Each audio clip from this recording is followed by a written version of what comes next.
Да, продолжуваме со дебатата. Професорката Мирјана Најчевска дојде во студиото. Професорке, добре дојдовте во студио 10. Добре најдов. Она што се уште предизвикува силни реакции во јавноста, има последици од секаков карактер, како правни, така и политички, морални димензии, тоа е упадот во МНАВ на таа група која е упаднала во македонската навигација, претепала таму еден контролор и се уште ми се чини не можеме да се опоравиме од тој шок. Потоа дојде одлуката на судот со која Беки Мнезири наместо притвор како што бараше обвинителството доби други мерки за обезбедување, пуштене на слобода со други зборови и да се брани, а денеска чекаме и апелација да се изјасни, не знам дали ќе добиеме нешто поинаку. Еве генерално како за ВОВЕД, како гледате на сите овие случувања? Значи, проблемот е што ова не е едно случување. Значи, ова е нешто што се калеми на претходно други случувања, кои што го прават живеењето во Македонија многу несигурно, како од аспект на правото, меѓутоа така и од аспект на она што представува секојдневна несигурност. Она што е најпроблематично според мене во моментов е што се надоврзуваат ваков вид на случувања и постепено ги забораваме оние другите, да речеме како што беше со онкологија, како нерешени случувања со изгорените луѓе во модуларната болница, нерешени случувања со градби, со продажби на парцели и слично, и одеднаш се појавува еден ваков случај кој што ги поклопува сите останати, меѓутоа купот на она што представува правна и секојдневна несигурност постојано расте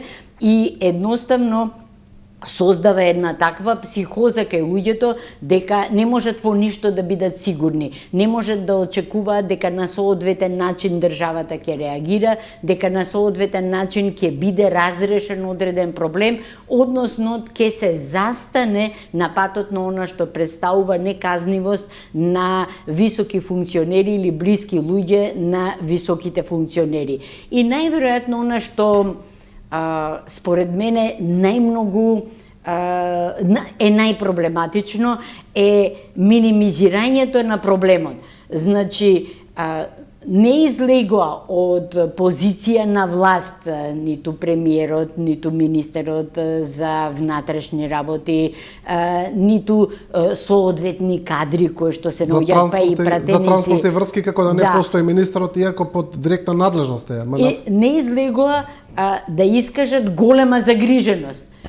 Туку се обидува да го представат тоа како нешто вообичаено, како нешто нормално, како нешто кое што, па добро, тоа се случува меѓу луѓето, тоа се случува на ваков и одаков начин, односно се обидуваат да ги дефокусираат луѓето од тежината на проблемот и повеќе слојноста на проблемот. Значи, еден аспект е она што представува дека се спречува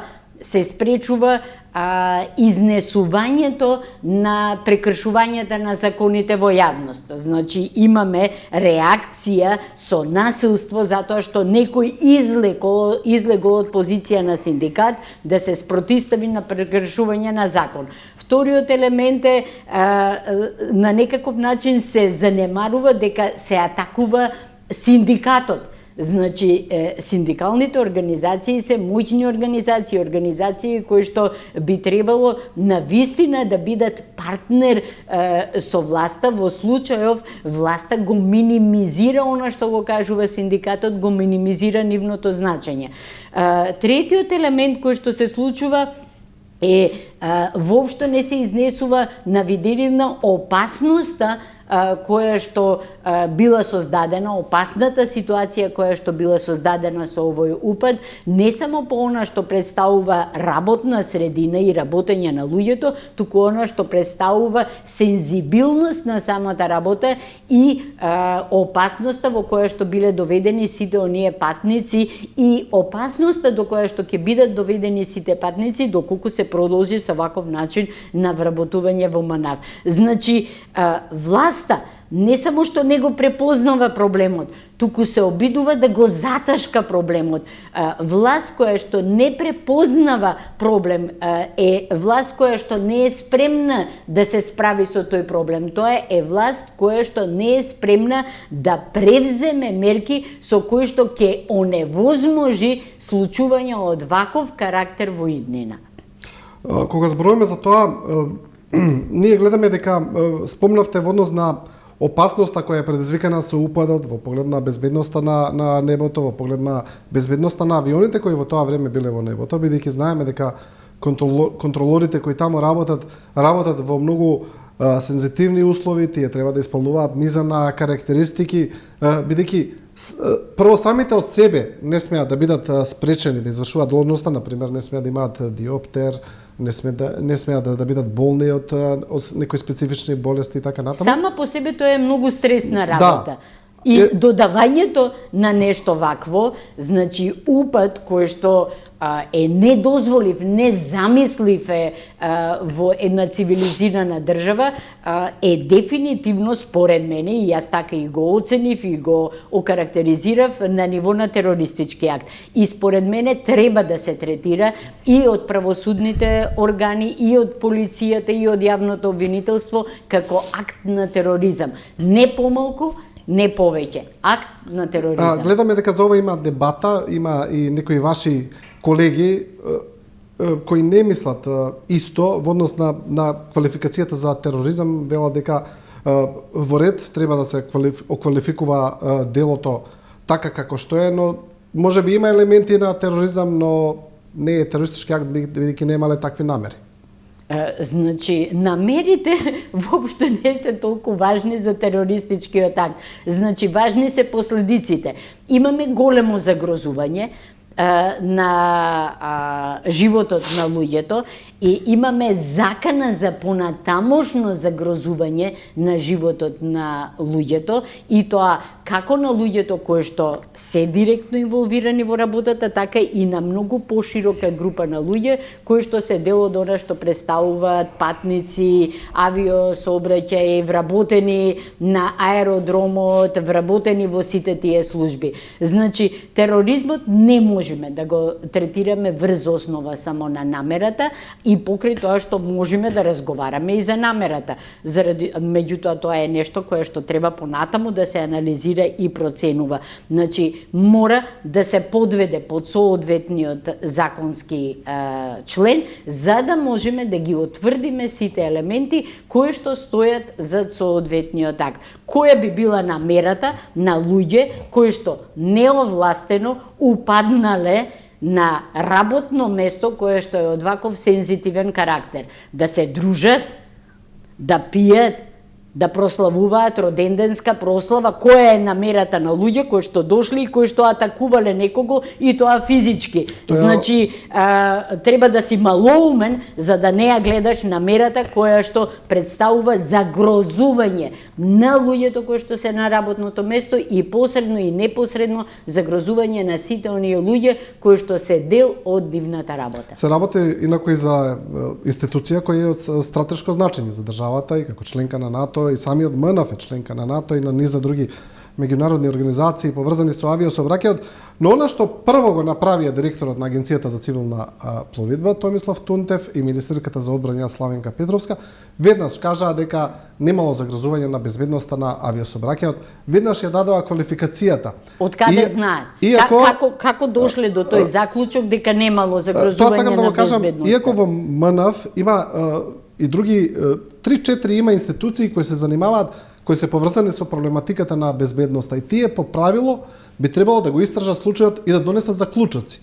Но ние немаме тука, имаме веднаш изјава дека првиот ден дека не е загрозена безбедност. Значи, овие изјави само покажуваат дека станува збор за многу висока свесност кај овие луѓе кои што ги дале изјавите, дека станува збор за политички тероризам, за партиски тероризам. Значи, во случајов, ние веќе се соочуваме со неприкриен, со отворен партиски тероризам од страна на ДУИ и со отворена заштита на овој партиски тероризам која што ја дава владеачката партија СДСМ преку сите своји кадри. Значи, она што представува многу јасен показател е кој бил инволвиран, на кој начин бил инволвиран и што се можните последици од ваквиот акт. Значи, ако дојде некој контролор пијан на работа, дали тоа ќе го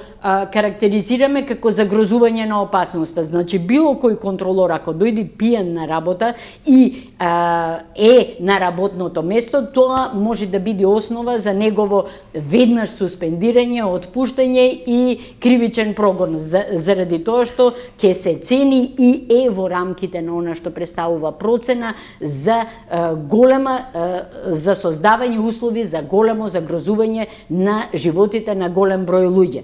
Во случајов, значи, имаме атак, организиран атак од група луѓе предводена од висок функционер во одредена политичка партија. Тоа е партиски тероризам. Имаме, кога зборуваме еве сега за одлуката на судот, каде што судот исто така заклучува дека немало загрозување на безбедноста на авиосообраќајот, нешто што обвинителството им одговара, им парира во жалбата дека не е така. Судот нормално се повикува на изјавата на официјалните представници. Кој суд? Значи, ние немаме веќе судови. Ние во моментот имаме партиски испостави на ДУИ. Значи, толку е метастазирано веќе правосудството, што обичен ветинг не може да го спаси. Значи, да, ставени се на клучни позиции луѓе кои што имаат една единствена задача да ги заштитат криминалните дејствија на високи функционери во власта, пред се на високи функционери на ДУИ. Значи, во моментов ние немаме судови. Немаме судови заради тоа што има многу судии кои што се поставени од страна на ДУИ, имаме многу судии кои што се платени од страна на ДУИ и имаме дел од судиите кои што се толку уплашени што молчат, покриени негдека во некое чоше и не заслужуваат да бидат судии заради тоа што не се способни да се спротистават во одбрана на својата фела и на својот професионален дигнитет. Значи, според мене, во моментов е јасен показател дека мора да се направи тотален ветинг во правосудството и во судството и во јавното обвинителство врз основа на тој ветинг и врз основа на потоа поставени критериуми, правила и процедури да се врши одново примање на суди и јавни обвинители. Така, кога зборуваме за судството, таков е случајот и со поранешната претседателка на судскиот совет, која се враќа од страна на управниот суд. Предпоставуваме под силен меѓународен притисок, не верувам дека тоа управниот суд го прави само од себе, но средбата на холандскиот амбасадор Дирк Јан Коop со лидерот на ДУИ Али Ахмети донесе некои многу директни пораки. Јас мислам дека кога ги интерпретираме, ова е меѓу најдиректните пораки кои се воопшто дадени во историјата на земјата, можеби се десетина такви. Кога се зборува за владењето на правото, за случувањата поврзани со претседателката на Врховниот суд, Беса Адеми, кој исто така се пожали дека има политички притисоци за да помине амнестијата со која требаше Груевски да се врати во земјата, постоја шпекулации за таков план. Сега, амбасадор Дирк Јан Коop вели дека по 2 години постојан пат на владењето на правото, цитирам, посветеноста на Северна Македонија за членство во Европската Унија е загрозена низ целиот политички спектар. Исто така, неприфатливо и несоодветно е политичкото влијание врз позицијата на претседателот на Врховниот суд, што е судска работа, и ќе предизвика силна реакција од Холандија. Тука има 3 клучни пораки. Апсолутно. Мислам, меѓутоа, мораме сега да ги гледаме овие работи со правосудниот систем низ две перспективи. Една перспектива е ова за што спорува и холандскиот амбасадор и не само холандскиот амбасадор во сите извештаи, тоа стои слично, тоа е партизираноста на судството и влијанието на политичките партии, директното влијание на политичките партии на се она што представува процесирање, посебно на случаи во кои што се инволвирани функционери од власта, низ правосудниот систем. Меѓутоа, вториот елемент кој што заради овој прв елемент го забораваме, тоа е огромното незнаење. Значи, она што може да се види моментално во судовите и во јавното обвинителство и во целиот правосуден систем е едно грандиозно незнаење на материјата. Па дури и ова со управниот суд. Значи, според мене, прво, воопшто не требаше да биде избрана таа личност ниту за член на судскиот совет, ниту пак за председател на судскиот совет. Меѓутоа, решението, одлуката на управниот суд да ја врати заради процедурата која што не била спроведувана е малоумна, да ви кажам. И огромно незнање покажува судскиот совет што не се спротивставува на оваа одлука. Значи, едно е избор на член на судскиот совет. За тоа си постојат процедури, за тоа постои начин на кој што се именуваат овие членови и за тоа треба да следи доколку сакаме да отстраниме член на судскиот совет и соодветна процедура.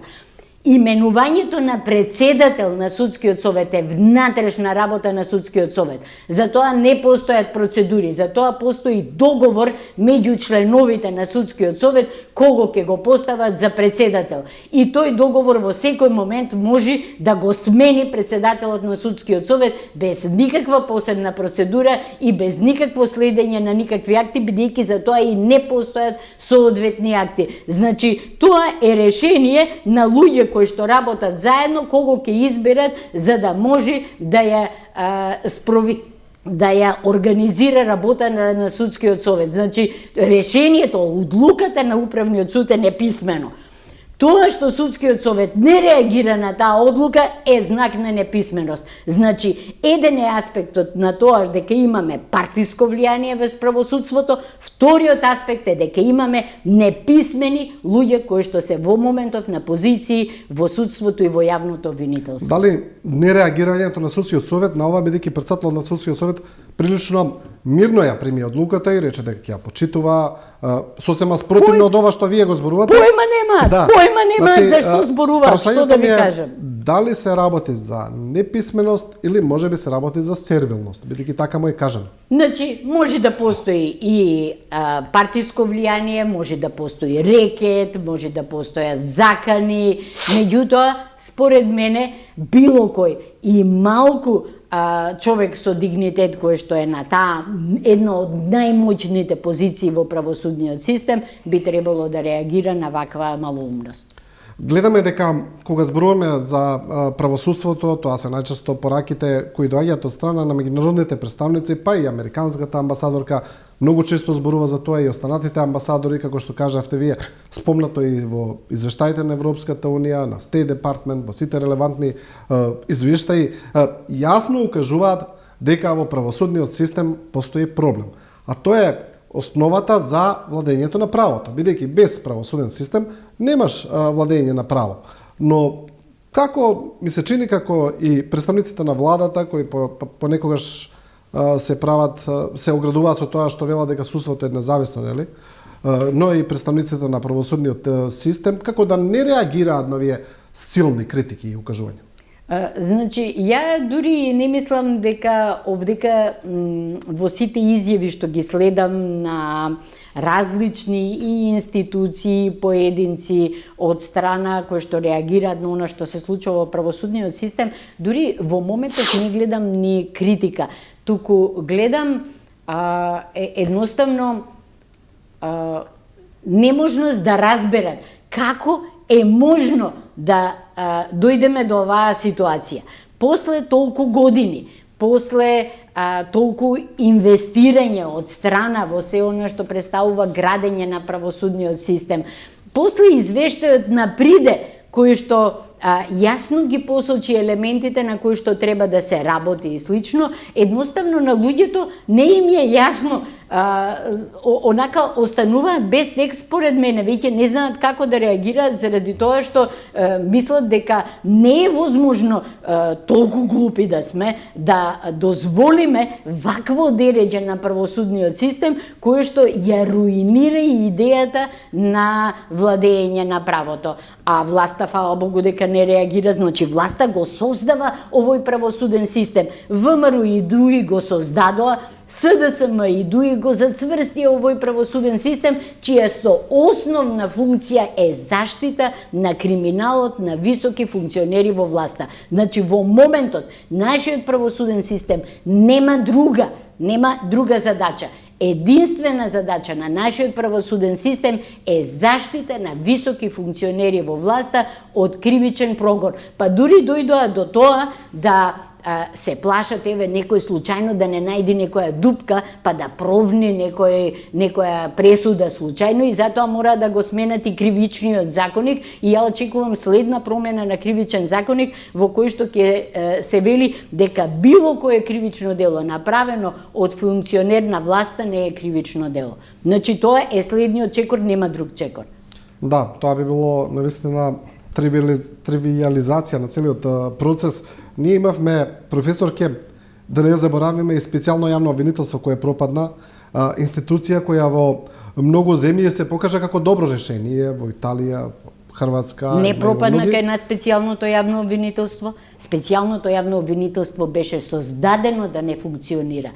Начинот на кој што беше создадено, легислативата која што беше поврзана со него и која што беше донесена, луѓето кои што беа ставени во ова специјално јавно обвинителство, посебно Катица на чело на ова јавно обвинителство, зборуваат дека ова беше институција создадена за да не профункционира во ниту еден момент, за да не може да се спроведе идејата која што требаше, односно да ги спроведе процедурите за кои што беше формирано. Значи не пропадна, тоа не профункционира, затоа што беше направено за да не функционира, како и многу други структури кај нас што се така направени, како што е Народниот правобранител направен да не функционира, како што е направена Комисијата за заштита од корупција да не функционира затоа што е оставена да лебди во воздух и никој не обрнува внимание на незе, како што Заводот за ревизија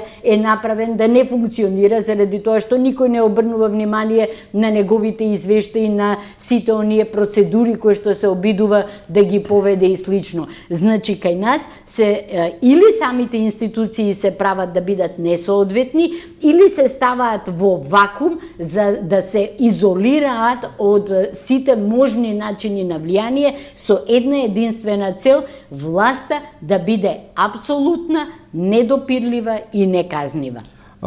Кога вие, еве сега ги посочивте сите клучни институции кои треба да се борат против корупцијата. Уставниот суд го заборев. Ставниот и да обезбедат владење на правото. Мене ми се чини дека слободно може да заклучиме дека ние имаме една корупцијска метастаза во општеството, која не застанува, туку само се шири. Тогаш што би било решението? Вие пред малку кажавте дека и ветингот во судството не е решение. Е решение. Значи, во моментот имаме гангрена. Или ќе пресечиме, и то длабок рез, за да можеме да го изолираме она малку здраво ткиво кое што е останато, и да почнеме да работиме постепено со надградување на системот, или ние ќе умреме. Значи, не можеме да обстојуваме на ваков начин. Ова е, ние се труеме однатре. Значи, нашата држава никој не ја атакува од надвор вистински, значи, секој атак што доаѓа од надвор е само резултат на она внатре што се случува, значи гангренозното труење кое што во моментов владее. Да, според мене ветингот може да биде добар. Ветинг во правосудство, ветинг во образование, ветинг во администрација, намалување на се она што представуваат непотребни трошење во власта и слично, ветинг кој што би повторно би ги свел бројот на општини на еден нормален број, а не енормно голем, кој што значи само злоупотреба на она што представува децентрализација на власта. Значи, нам ни требаат многу длабоки резови за да можеме да излеземе од оваа ситуација во која што се наоѓаме. Но интересно е што идејата за ветинг речиси ексклузивно ја бутка ДУИ како партија, тие најчесто зборуваат за ветингот и тогаш се поставува прашањето доколку ова сето што го анализираме во поглед на поставеноста на судството и нивното инсистирање на ветинг или е само декларативно или тој ветинг кој што би го спровеле нема да донесе резултат. Тоа не е точно. Значи, ДУИ го спречи ветингот.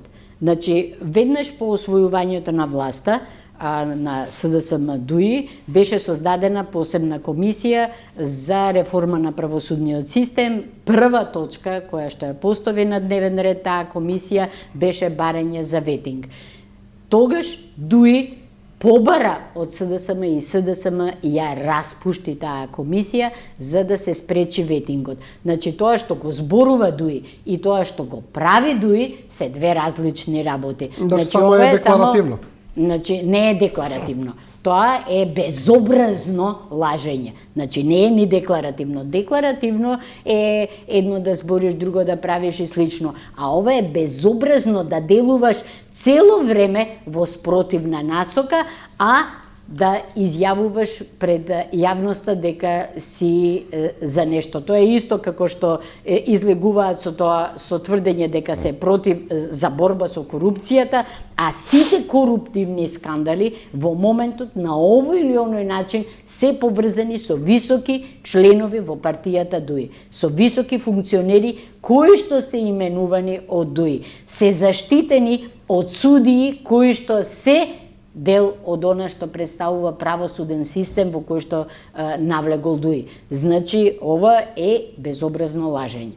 Ние се почесто слушаме изјави и мислења дека ние сами не можеме да се средиме, дека нас не треба некаква помош од надвор, особено во правосудниот систем. Значи, слушаме, веќе се слуша и дека треба странците да ни назначат председатели на судови, на обвинителства, инаку дека сами повторно ќе се заплеткаме и повторно ќе влеземе во тие политички влијани. Дали е тоа решение? Значи, бидејќи тоа е веќе некој вид на дојдеме до таа ситуација, на протекторат, да речеме. Тоа значи дека сме деловно неспособни. Ако сме деловно неспособни, значи дека не можеме да имаме држава. Ако не можеме да имаме држава, се паѓа во вода. Значи, ја лично мислам дека во оваа држава има здрави сили, дека има луѓе, има кадри, има професионалци кои што можат да истуркаат реформа и на правосудниот систем, и на образовниот систем, и на здравствениот систем и воопшто на целокупната политичка, во целокупната политичка и општествена сфера. Треба да се создаде некаква концентрација веќе на страна на граѓаните, на сознанието дека е потребна коренита промена, дека не може со замена која што се врши со менување на раководна позиција на СДСМ и ВМРО заедно со ДУИ, која што е веќе константа сите овие 20 на години, да се направи таа промена. Секогаш, кога се додека доминантно во власта се СДСМ, ВМРО и ДУИ, се дотогаш ние ќе имаме замена, а не промена. Мора да излезе, да се создаде нова сила која што околу која што граѓаните ќе се залепат и која што ќе почни да го разрушува овој троец и да ја разрушува целокупната структура корумпирана која што овој троец ја има создадено во изминативе 20 па и повеќе години. Некои велат дека можеби ЕУ преговорите се решение. Се сеќаваме на ние легендарни изјави на поранешниот председател на СДСМ и премиер Заев дека нас не треба камшикар. Па тоа некако се перцепира и низ преговорите со Европската Унија на отварањето на поглавијата каде што би требало да се ставиме во ред, но други велат дека и не мора да значи дека е баш така и посочуваат на примери од други држави. Ама значи дека повторно мораме сами да имаме политичка ова со волја. преговорите е исто како да сакаш да се запишеш на факултет. Така да го сватиме влезот во членство во ЕУ како влез на факултет. Ама ти немаш завршено основно училиште. И викаш, ја не можам да завршам само основно училиште. Не ме бидува да завршам основно училиште, арно, ама ако аплицирам за факултет и ако дојдат тие од таму и ме маваат по уши секој дневно или барем 3 пати дневно преди појадење, тогаш јас ќе го завршам основното училиште, па ќе го завршам средното училиште и ќе можам да влезам на факултет. Не се прави така работата. Значи, аплицираш за влез во ЕУ во моментот кога си достигнал такво ниво на развој на демократијата, владењето на правото и воопшто сите институции во државата со кои што викаш ние сме спремни да бидеме дел од ЕУ, односно спремни сме да влеземе на факултет. Значи, сум завршил основно, сум завршил средно, сум положил приемни испити и сега сакам да влезам во ЕУ со последниот испит што треба да го положам. Значи, ние мораме самите да израсниме, мораме самите да ги изградиме институциите и структурите, мораме самите да изградиме демократијата, за да можеме да бараме членство во ЕУ. Ова е смејурија во моментот кој што се прави. Кога зборувате дека е потребно да се создаде свест кај граѓаните да не се именуваат истите структури, но да ја погледнеме малку и другата страна на паричката, мораме да признаеме дека и самите граѓани се на некој начин силно поврзани со политиката на клиентелизам. Така функционираат. Тоа е свеста. Значи, во моментот кога ќе сватат дека клиентелизмот е многу безперспективен, дека само навидум им ги решава проблемите. Има еден многу интересен виц за Ковачевски, кога оди во едно село и вика што ви е проблемот и викаат проблемот ни е немаме пат. Два проблеми имаме. Едниот проблем ни е дека немаме пат. Вика веднаш на телефон се јавува и вика слушајте, јас сум во тоа и тоа село, да им го изградите патот толку и толку километри, го затвора телефонот, вика нема проблеми, вика уште од утре почнува акцијата. Што ви е вториот проблем? Немаме мобилна врска, вика овдека. Значи, во моментот кога луѓето ќе сватат дека обландите во кои што им ги пакуваат работите се само обланди, дека внатре е една голема празнина, во тој момент ќе зборуваме за подигање на свеста на граѓаните. Значи, нашите граѓани мораат да пораснат. Тие многу лесно викаат, па добро, ќе си отидиме од државата, ќе отидиме во друга држава. Значи, во тие други држави го поминале ова во некој момент. Значи, тие други држави имало граѓани кои што решиле дека сакаат да изградат поинаков начин на живење, кои што решиле дека клиентелизмот не е начин на кој што се решаваат нивните проблеми и не им дава перспектива ни ним, ни на нивните деца. Значи, во моментот кога граѓаните ќе дојдат до тоа ниво на разбирање, тоа е онаа свест за која што зборуваме, во тој момент ќе дојде до промена на најверојатно и на она што представува власт. Кога зборуваме за клиентелизмот, значи тоа најчесто се манифестира преку вработување, ветување за вработување, барање за вработување, па потоа ги држат со договори на определено време и со години, и по десетина години, како што гледаме во здравството, и сето тоа е за партиите да ги држат тие луѓе на некој начин под контрола. Да. Но сега тука се отвори уште една димензија која не се зборува многу, но тоа е во поглед на функционирањето на етничките квоти, на рамковниот договор, на балансерот. Сето тоа е окей. Ние како општество одамна сме се помириле со тоа дека тоа така треба да се спроведе, правична застапеност на сите заедници во јавната администрација, но проблемот настанува еве како во МНАФ, например, каде што слушаме дека тамо се примани луѓе без соодветни квалификации и тоа го гледаме во сите институции. Значи, не е проблемот дали ќе се прими македонец или албанец или турчин, туку проблемот е дали тој што се прима е квалифициран за тоа работно место. Значи не е проблемот во правичната застапеност. Проблемот е во политичките партии. Значи политичките партии виделе дека можат да ја извитоперат правичната застапеност, да ја злоупотребат правичната застапеност, за да можат да си направат подолба на колачот и тие всушност функционираат како оние градски банди кои што си имаат територија во која што делуваат, не си влегуваат едни на други во својата територија, меѓутоа цело време гледаат малку и да си ја подпрошират таа територија. Што значи во суштина, вистински правичната застапеност? Значи, таа се постигнува на тој начин што во моментот кога ќе се објави оглас, не се објавува огласот за македонец, албанец, турчин, ром или нешто слично. Се објавува оглас, да речеме, за контролор во МНАФ, така? И вика во огласот се бараат тие и тие квалификации, тој стаж, тој искуство и слично. И секогаш стои.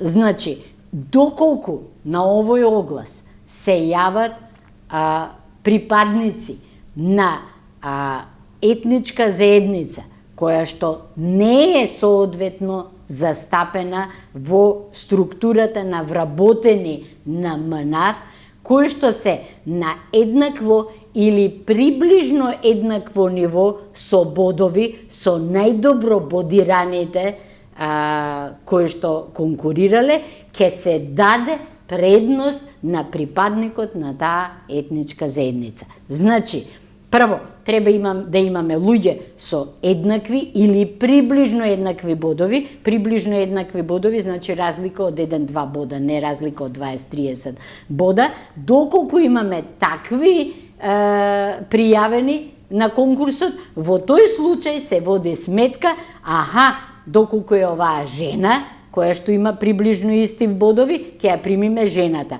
Доколку е етнички албанец, ром, турчин, србин, whatever, влав, ќе го примиме, значи, тој човек. Значи, правичната застапеност, значи, постепено менување на структурата во институциите на тој начин што ќе се спречи дотогашната дискриминација. Тоа не значи намалување на квалитетот, не значи дека мора да биде вработен албанец, турчин, ром или whatever, туку треба да имаме луѓе кои што имаат еднакви бодови, луѓе кои што имаат еднакво знаење, искуство, стаж и слично, еднакви способности и доколку се тие еднакви, тогаш даваме предност на тој кој што не е толку присутен во таа институција. Се друго е извитоперување. На овој начин ние што направивме во изминатите 20 години? Има очигледно и веќе тоа е видливо и од PISA резултатите кои што се направени, зголемување на разликата меѓу знаењата, меѓу образованието на децата, на учениците од македонската заедница и учениците од албанската заедница. Значи, учениците од албанската заедница добиваат полошо образование, добиваат помалку знаење.